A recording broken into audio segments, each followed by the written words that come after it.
피청구인 대리인 최고훈 변호사입니다.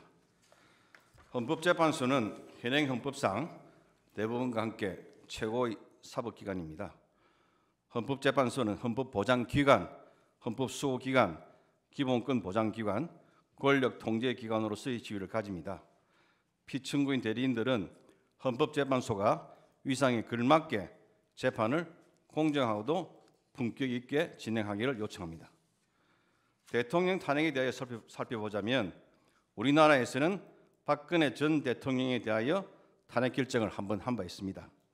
미국의 경우 대통령에 대한 탄핵은 하원이 소추하고 상원이 심판하는데 대통령에 대한 탄핵 소추가 4건 있었으나 상원에서 모두 부결되었습니다. 그만큼 대통령에 대한 탄핵 결정은 예외적입니다. 이러한 점을 충분히 참작하셔서 이 건 탄핵 심판을 신중하게 처리하여 주시기를 바랍니다. 이 사건 심판에서는 사실관계에 대하여 다툼이 많습니다. 탄핵 소추 사유와 검찰의 공소 사실은 괴를 같이 하는 측면이 있지만 그에 대하여 피소추인 측은 상당 부분을 부인하고 있습니다. 다툼이 있는 사실관계에 대하여는 이 사건 심판 절차에서 명백히 가려져야 합니다. 그래야 올바른 결론에 이를 수 있습니다. 시간 관계상 한 가지 점만 지적하겠습니다. 계엄 당시 대통령과 수방사령관 이준우 사이에 전화로 통화한 사항에 대하여 검찰 공소장 자체가 내용을 달리하고 있습니다. 대통령에 대한 공소장에는 계엄 당일 대통령과 이준우 사령관이 4번 통화한 것으로 되어 있습니다. 그런데 김용현 전 국방장관에 대한 공소장에는 대통령과 이준우 사령관 간에 3번 통화한 것으로 되어 있습니다. 객관적 사실은 하나일 것인데 검찰의 공소장 자체에 의해서 객관적 사실이 흔들리고 있습니다. 공소장 자체로 대통령과 이준우 사령관 사이에 통화가 4번인지 3번인지 흔들리고 있는 바 실제로는 3번, 4번이 아니라 1번, 2번에 그칠 수 있고 따라서 각각의 통화 내용도 다를 수 있는 것입니다. 왜 이런 현상이 벌어질까요? 간단합니다. 검찰이 객관적 사항을 잘못 파악하였기 때문입니다.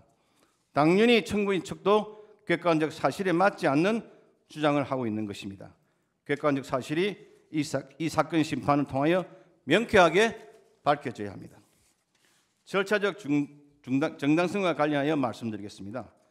헌법재판소법 40조 1항은 탄핵 심판의 경우 형사소송에 관한 법령을 준용한다고 규정하고 있습니다. 그런데 이 사건 심판 절차에서 현재는 형사소송에 관한 법령을 준용하지 않는다고 하고 있습니다. 명백히 헌법재판소법 위반임을 지적합니다. 헌법재판소법 32조는 재판부는 결정으로 다른 국가기관 또는 공공단체의 기관에 필요한 사실을 조회하거나 기록의 송부나 자료의 제출을 요구할 수 있다. 다만 재판 소추 또는 범죄 수사가 진행 중인 사건의 기록에 대하여는 송부를 요구할 수 없다고 규정하고 있습니다. 그런데 현재는 헌법재판소 심판규칙 39조 1항 40조를 근거로 수사기록을 송부 촉탁할 수 있다며 수사기록 송부 촉탁을 밀어붙였습니다. 그러나 위 규칙 조항은 법 32조 단서에 해당하지 않는 사항에 관한 것으로 현재의 밀어붙이기식 태도는 전혀 타당하지 않습니다. 주요 증인들에 대한 증인 신문 시간이 지나치게 제한되고 있습니다. 증인 신청도 가능한 한 많이 받아주시기 바랍니다. 이제 피청구인에 대하여 공소 제기가 되어서 오늘 2월 21일 목요일 날 첫 재판기일이 진행되어 있는 상태입니다. 만일 지금처럼 주희에 심판기일이 지정되어 진행된다면 피청구인 대리인들은 이 사건 심판 외에 이 공소 제기된 재판 그리고 다른 일반 사건도 처리하여야 하므로 현실적으로 심판 대리가 불가능한 상태에 있게 됩니다. 요컨대 앞으로는 주 1회 심판 정도로 기일을 지정하여 주시기 바라겠습니다. 한덕수 권행대행 탄핵 정족수 판단은 본 탄핵 심판 절차가 권한 없는 재판관의 한 무효의 재판 진행인지에 관한 선결 문제에 해당합니다. 어떠한 부가적인 절차 없이 법리적으로 즉시 판단할 수 있는 사안이기도 합니다. 그런데도 이 부분에 대한 판단은 회피한 채 본 재판을 이렇게 진행하는 것은 논리적으로나 법적으로 전혀 납득할 수 없는 일입니다.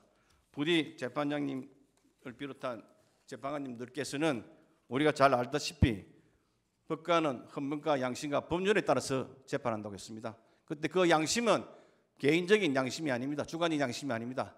객관적인 법관으로서의 양심입니다. 부디 이념, 소신 이런 걸 다 버리시고 적어도 이 재판정에서는 법관으로서의 양심에 따라 우리 모두가 납득할 수 있는 훌륭한 판단을 해주시기 바라겠습니다. 이상입니다.